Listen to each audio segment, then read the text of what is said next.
Pembunuh bayaran ini punya kebiasaan khusus. Setiap kali Anda membidik target, dia harus menutup matanya.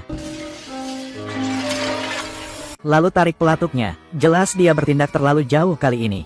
Selesai, tapi ketika dia mengisi pistolnya lagi, berniat untuk melanjutkan pembunuhan target, lalu pengawal di sisi lain menyingkap tirai itu.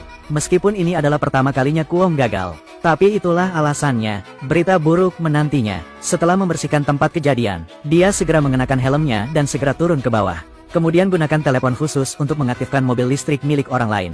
Namun tiba-tiba kunci mobilnya tidak mau terbuka. Maka dia cepat-cepat mengangkat kepalanya untuk melihat pengawal di seberangnya. Setelah mengonfirmasi bahwa pihak lain tidak mendeteksi Anda, langsung pakai teknologi tinggi buat buka kunci besi. Dan sesaat sebelum polisi tiba, mobil listrik sudah hilang. Namun, dia tidak berlari jauh. Polisi mengejar lagi. Untuk melarikan diri dari kejaran, John melompat turun dari tangga, cepat berkendara ke gang kecil.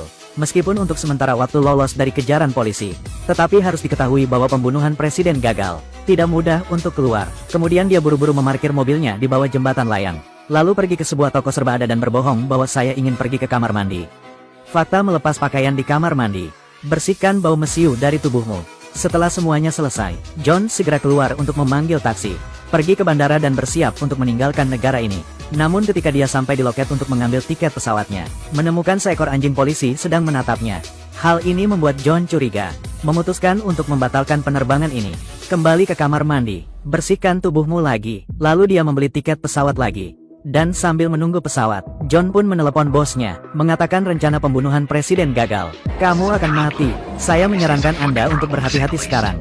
Penyewa tidak akan membiarkan Anda pergi begitu saja. Dengarkan ini, Kuong tahu dia akan mati. Jadi karena takut diburu orang lain, dia tidak hanya membatalkan kartu telepon yang telah dia gunakan selama bertahun-tahun, tetapi juga secara langsung menghancurkan satu-satunya perangkat komunikasi, untuk menghindari dilacak oleh pembunuh lainnya. Tapi dia baru saja naik pesawat, menemukan seorang pria berkacamata hitam menatapku. Awalnya Kuong mengira itu hanya kebetulan, tapi setelah dia turun dari pesawat, lihat pria berkacamata hitam itu lagi. Hal ini membuat Kuong berpikir bahwa orang itu datang untuk membunuhku. Namun, sebagai pembunuh kelas 1, tentu saja dia punya tindakan balasan. John mengubah tiket pesawatnya menjadi besok. Kemudian cari hotel untuk menginap. Dan meminta pelayan untuk membawakan makanan cepat saji. Tetapi dia tidak mau memakan benda-benda ini. Tapi butuh beberapa senjata. Hanya melihat John memegang tutup panci dan gelas. Lalu letakkan kaca pada gagang pintu. Lalu tutup panci ditekan ke tepi pintu. Jadi ketika pintunya dibuka akan mengeluarkan suara. Selanjutnya dia mengambil pisau buah dari gerobak makanan. Duduk di sofa dekat jendela. Untuk memudahkan pelarian dan serangan balik. Tapi untungnya malam itu berlalu. Tidak ada situasi yang tidak diharapkan terjadi. John santai saja, segera naik pesawat kembali ke negara.